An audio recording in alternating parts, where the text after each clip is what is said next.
Penghormatan kepada pembina upacara dipimpin oleh pemimpin upacara. Kepala pembina upacara. Hormat.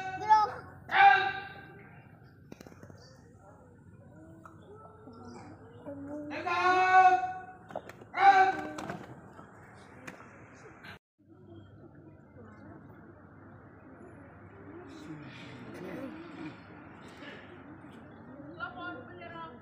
Kepala bendera merah putih. Hormat. Dan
Pancasila.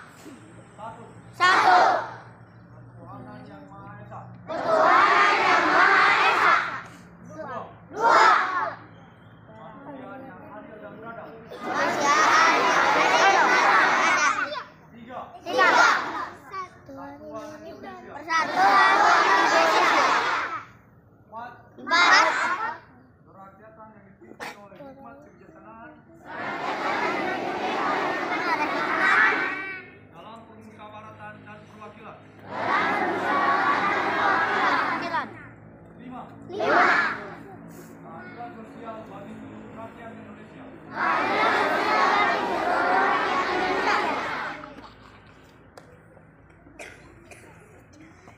Anak-anakku yang Ibu cintai dan Ibu banggakan, siswa-siswi SD SMP 1 Atap Terpadu 1 Gunung Hejo. Alhamdulillah hari ini kita kedatangan tamu. Ya, sudah lihat tamunya siapa? Sudah kenal belum dengan tamunya? Lihat di sini ada bapak-bapak yang gagah luar biasa dan ibu yang cantik. Wah, coba anak-anak berikan tepuk tangan dong buat tamu kita hari ini.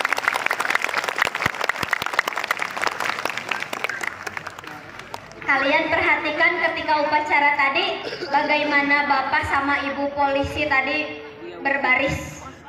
Perhatikan tidak? Perhatikan. Kalau hormat kayak gimana tadi hormatnya? Gitu ya? Wah, luar biasa. Bisa dicontoh oleh kalian. Fokus ya, barisannya harus rapi kayak bapak ibu polisi. Bisa? Tidak ngobrol, tidak goyang-goyang ya. Jadi upacaranya tertib kayak tadi. Luar biasa. Tepuk tangan dong buat kita semua. Baik. Tidak berlama-lama ya, kita langsung berkenalan dengan tamu kita hari ini. Ya.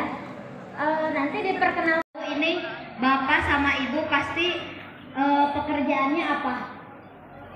Polisi. Karena lihat seragamnya. Ya, seragam polisi. Baik, Ibu akan serahkan waktu dan Boleh dibuka topinya? Kita buka topi semua ya, biar hari ini kita dapat vitamin D dari sinar matahari yang gratis.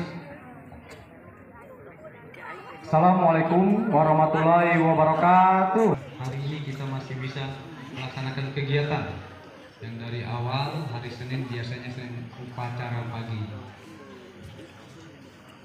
Demikian yang terhormat Ibu Kepala Sekolah SD dan SMP satu atap terpadu Gunung Hijau. Demikian bapak-bapak dan ibu-ibunya, izinkan kami dari Polres Purwakarta alhamdulillah bisa bersilaturahmi dengan adik-adik SMP dan SD. Nama saya udah tahu belum? Saya memperkenalkan diri, nama saya Irman Sutris, sarjana hukum dengan pangkat IPDA. IPDA itu adalah 1 di sini. Beneran hari ini juga saya itu sudah tidak jadi apa-apa, itu jadi kotoran. Kenapa? Kita nggak bisa ngapa-ngapain lagi. Kaki patah, mau daftar polisi nggak bisa, daftar TNI nggak bisa. Mohon maaf, itu adalah perbuatan kita. Bahasa saya adalah hidup itu adalah pilihan dan proses. Bagaimana kita memilih, bagaimana kita mau proses.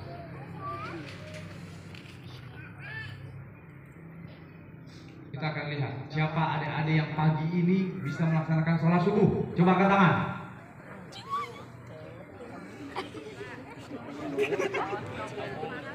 Alhamdulillah. Kenapa? Sudah turun. Kenapa kita harus sholat? Kalau zaman saya, ibu-ibu bapak ini bisa mendidik dari mulai masuk kelas, buku diperiksa, dari mulai masuk kelas hafalan ditanya. Kalau sekarang adik-adik ditanya nggak bisa menjawab, dimarahin, langsung ibu gurunya laporin ke polisi. Jadi bayangkan ibu bapak yang tampak tarung menuju SMA favorit masing-masing. Mudah-mudahan saya berharap zonasi ini hilang. Ya, kenapa saya harap zonasi ini hilang? Karena adik-adik tidak akan bertarung. Apa yang disebut bertarung? Orang mah dari mana di tukang sekolah, iya, tapi udah belajar, pasti asuh. Bener nggak? Nah, itu akan dihilangkan oleh negara, akan melalui kepandaian dan kecerdasan adik-adik nantinya.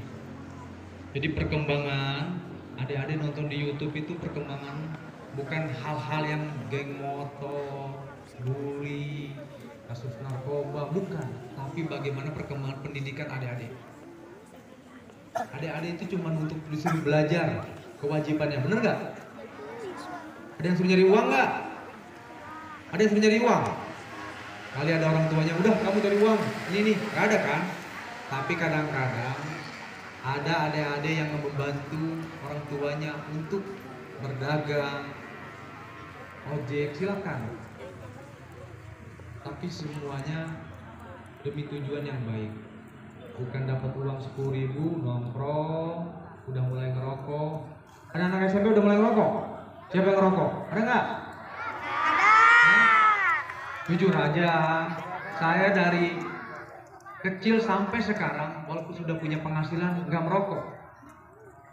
Bukan yang nggak manfaat ya, kan orang beda-beda. Tapi akan lebih baik kita seger, badan kita sehat. Saya masa dinas 25 tahun, Pak Untung berapa tahun Pak Untung? Pak Untung 30 tahun. Udah berapa tahun lagi mau pensiun Pak Untung? 5 tahun lagi beliau masih sehat. Jadi kita harus semuanya adik-adik mencontoh yang benar.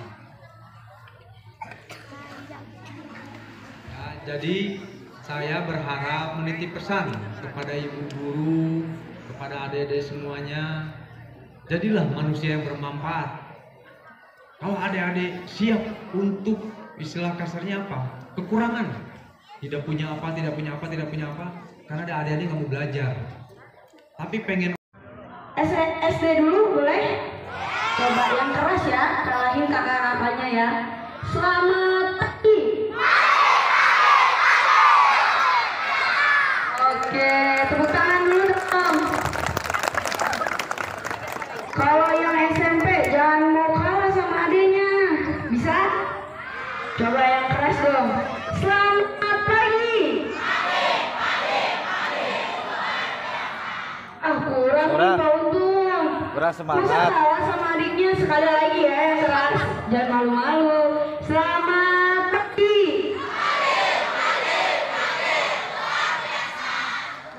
Oke, tepuk tangan. Betul tadi yang sudah disampaikan oleh Pak Kanit, salah satu upaya pencegahan kenakalan remaja laka lantas di lingkungan pelajar adalah kegiatan kami hadir di sekolah.